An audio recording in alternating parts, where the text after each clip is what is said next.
हाथ लगे पाँच बगा किस्मानियत खाना खिलौनायत जीरा बदलानियत है बहन और काम तो बड़ा भाप लगे है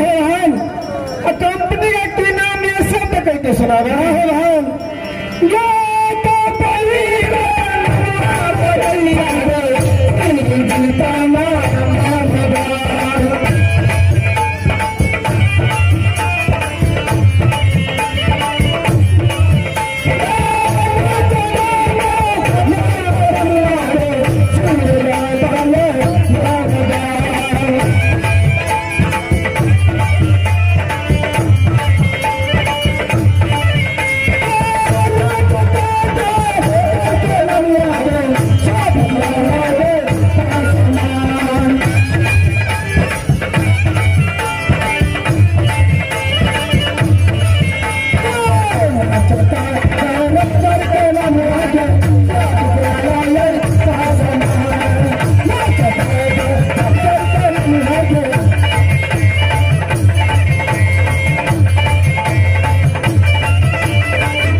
सूरज मंडल और मैनेजर जी की नाम है सूरज मंडल और डायरेक्टर जी की नाम है शोभित लाल पासवान मेधान बोले सके और राज के हीरो की नाम है से कह के सुना दीजिए भान गाना चकाले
बड़ेलाल मंडल और राज के हिरानी एक नाम देव किशोर मंडल है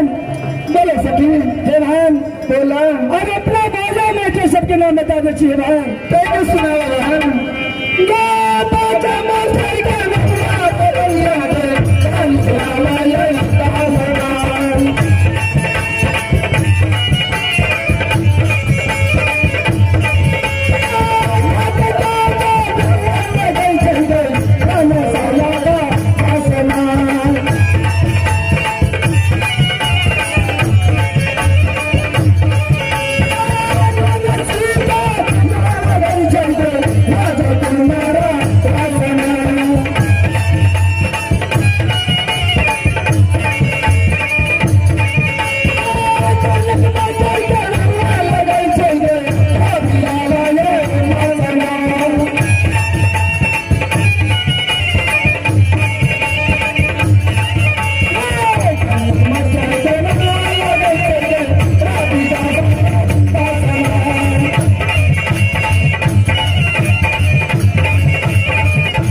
धनिकलाल दास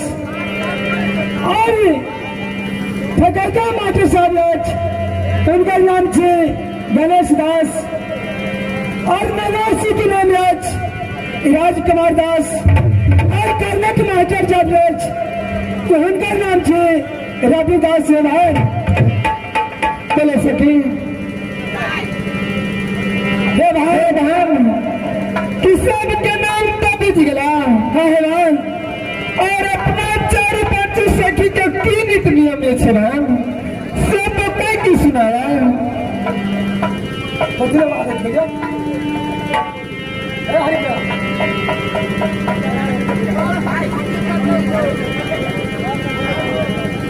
बहन और के अपना सबसे की कि 4 दिन से जन्म लेना मातृ भवन में कि अपना सब सखी के नित्य में किसी बाबा की मंदिर में जाकर के पूजा करती है गई पूजा भैया हाँ हे बहन गई पूजा कर रखी है हे बहन और अपना सब सखी शिव बाबा की मंदिर में जाकर के पूजा करती कि हे बाबा कोई सुंदर घर दिया और सुंदर घर है मेरी बहन गई भैया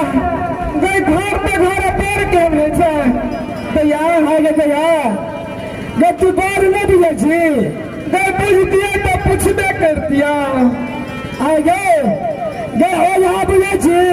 गए भूत झाड़े वाला हो जा गए पेट खर्ची दे गए भूत झाड़े वाला जाने से गए पैर तो हो जा गए अगर तू आज है ना भैया जी नहीं गए दूल्हा भैया जी दूल्हा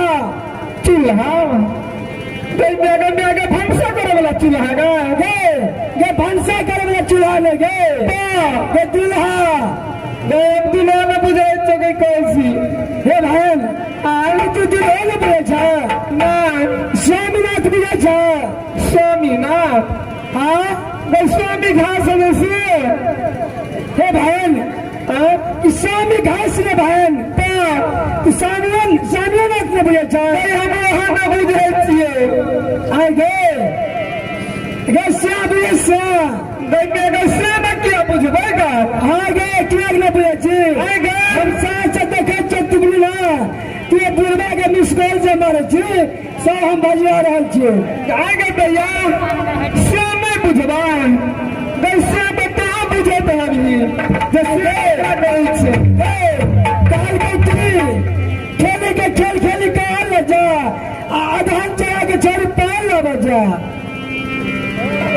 गई